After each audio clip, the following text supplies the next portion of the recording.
First year के पहले दिन ही आरव ने उसे देखा। कैंपस की भीड़ में सफेद दुपट्टा हवा में लहराता, हाथों में किताबें, आंखों में अजीब सी चमक। नाम था अनाया। आरव ने पहली ही नजर में मान लिया था, बस ये वही है। लेकिन वो लड़का नहीं था जो आसानी से बात कर ले। उसकी दुनिया किताबें, क्लास और कुछ गिने चुने दोस्त। पहली बातचीत डिबेट कंपटीशन के दौरान अनाया और आरव एक ही टीम में आ गए। पहली बार अनाया ने उसे देखकर कहा, तुम कम बोलते हो, पर जब बोलते हो अच्छा लगता है। आरव उस एक लाइन में ही हार गया। धीरे धीरे दोनों लाइब्रेरी में साथ पढ़ने लगे, कैंटीन में कॉफी और शाम को कैंपस के गोल्डन लाइट में लंबी बातें। अनाया हमेशा कहती, दुनिया बहुत बड़ी है आरव, पर कुछ लोग दिल से उतरते ही नहीं। आरव सोचता, शायद मैं उन्हीं में से एक हूँ। इकरार एक रात कॉलेज फेस्ट में म्यूजिक धीमे धीमे बज रहा था। अनाया ने हाथ बढ़ाया। डांस करोगे? आरव मुस्कुराया।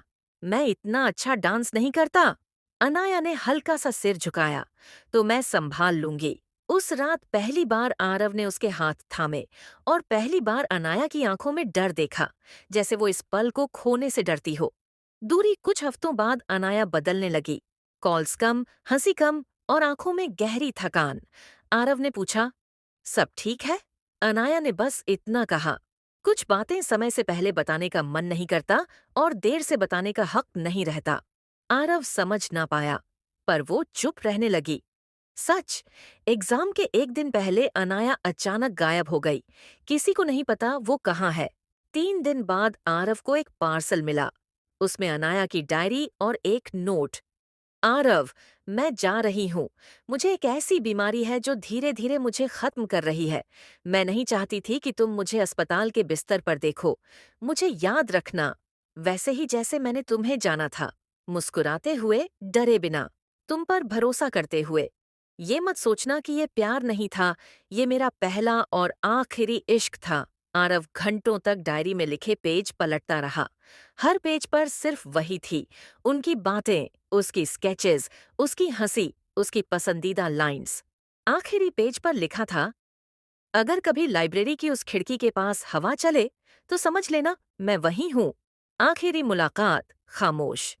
कुछ महीनों बाद आरव उसी खिड़की के पास बैठा पढ़ रहा था। हवा चली और एक पन्ना उसकी किताब से गिरकर उड़ गया। आरव मुस्कुराया, पहली बार बिना दर्द के। अनाया चली गई थी, मगर यादें नहीं। अनाया के जाने के बाद आरव की दुनिया कुछ महीनों तक बिल्कुल खामोश रही। क्लास वही, कैंपस वही, लाइब्रेरी वही, बस वो नहीं थी। हर शाम वो उसी खिड़की के पास बैठता जहां अनाया कहा करती थी, यहाँ हवा सबसे साफ बहती है। आरव को लगता, शायद वो यहीं कहीं है।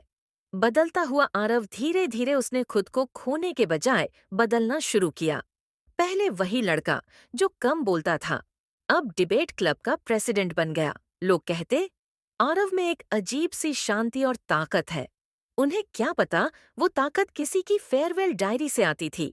डायरी का आखिरी पन्ना, एक दिन आरव ने अनाया की डायरी फिर खोली। एक मुड़ा हुआ पन्ना उसे पहले कभी नहीं दिखा था।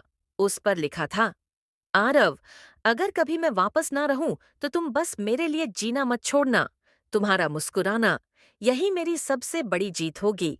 उस रात पहली बार आरव ने अनाया के लिए आंसू नहीं, उसकी बात के लिए मुस्कान दी। अनाया की अधूरी पेंटिंग फेस्ट के समय अनाया एक पेंटिंग बनाती थी, कॉलेज लाइफ का आखिरी सूरज। उसकी रूममेट ने वह पेंटिंग आरव को दी। कैनवास पर अधूरी ब्रश स्ट्रोक्स थे, पर एक कोने में हल्के पेंसिल से लिखा था, इसमें सूरज की रोशनी आरव ही भरेगा। आरव ने वही पेंटिंग पूरी की। न कोई बड़ा आर्टिस्ट था, पर हर स्ट्रोक में उसकी धड़कन थी। एक नई शुरुआत, सेकंड ईयर का पहला दिन। आरव उसी पेंटिंग को कॉलेज आर्ट प्रदर्शनी में लगाने गया। लोग रुक रुक कर उसे देखते, पढ़ते, समझते। एक लड़की ने पास आकर कहा, ये पेंटिंग किसने बनाई? इसमें किसी गहरी मोहब्बत की खुशबू है। आरव धीरे से बोला, दो लोगों ने, एक जो चली गई, एक जो उसके लिए अभी भी जी रहा है। लड़की मुस्कुराई। तो कहानी खत्म नहीं हुई? आरव ने पहली बार बिल्कुल साफ आवाज में कहा, नहीं, कुछ कहानियां खत्म नहीं होती, बस दिशा बदलती है। हवा फिर चली। उसी शाम लाइब्रेरी की खिड़की के पास हवा चली। आरव ने पेंटिंग को छूकर धीमे से कहा, अनाया, मैंने मुस्कुराना नहीं छोड़ा। उसे लगा जैसे हवा में किसी की हल्की हंसी घुली हो, जैसे उसकी बात पहुंच गई हो।